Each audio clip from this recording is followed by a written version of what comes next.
So one more query is, a lot of people think that once they retire, they will have a lot of free time and they will be able to manage their money themselves. Is this true? In your experience, is this true? Do you recommend now people can take the help of should they take the help of an MFD? What would you advise them to look for while choosing one? It's a very long question and I'm not answering it completely, but the question is, just because you have time, it does not mean you've got the competence, because I am convinced that when God gives you money, he does not give you an operational manual. When God gives you a kid, he does not give an operational manual. You have to learn it yourself.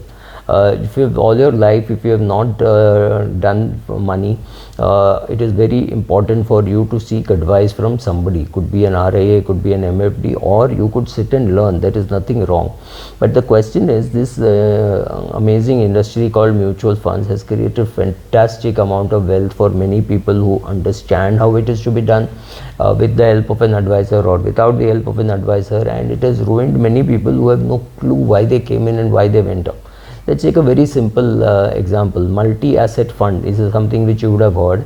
Now, one multi-asset fund, I'm not naming, is doing very well, but it is treated as debt fund. Another multi-asset fund doing very well, similar asset composition, but it is treated as an equity fund. How will you as an investor know the difference? I didn't know till 2 days ago when I was talking to a fund house. They said, no, we are treated as equity. I said, oh, the other one is treated, they are treated as debt, same asset. You don't even understand.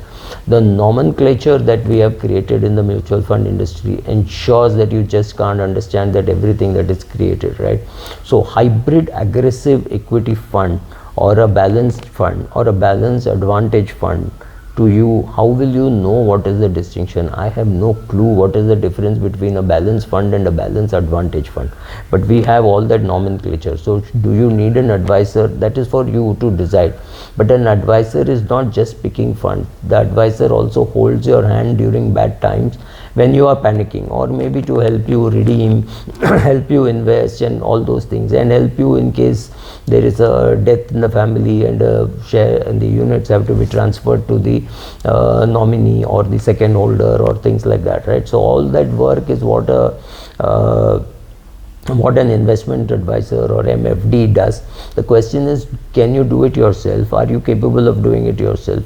Will your wife and children be able to do it themselves? If the answer is yes, all of us are very well versed with all these things. We are well versed with all the mutual fund rules, regulations, processes, procedures. We know what is to be done, and we are sure we are capable of keeping our cool while investing. You don't need a mutual fund distributor or a advisor or a bank relationship manager to help you, right? You are clear that what you know and what you do not know.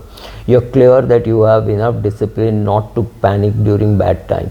If all this is true, you don't need an advisor. But if it is not true, you need an advisor. So there's no one single answer. Do you need an advisor? So my take is, I have an advisor. I will not go and sit and do all that KYC and GST and return. So I have a chartered accountant who files my return. I have a mutual fund advisor who advises me on mutual fund. I have a broker through whom I invest. So I have all of that in place because I don't want to do the work myself. It's a choice which I make, right? So it's a choice which each person has to make. See what you're capable of doing, see how much time you have, see how much willingness you have. It's a pretty dull and boring work, right? It's very repetitive. Yes, at a strategic level, deciding how much to put in equity, which fund, all that's great. After that, the nitty-gritty of doing it. Do you want to do it? Answer is, that's the choice which you have to make. Perfectly all right for you to do it. It's perfectly all right for you to outsource it. You know, many people ask me, oh, you're a chartered accountant, why don't you file your own IT returns? I don't. That's it. Thank you.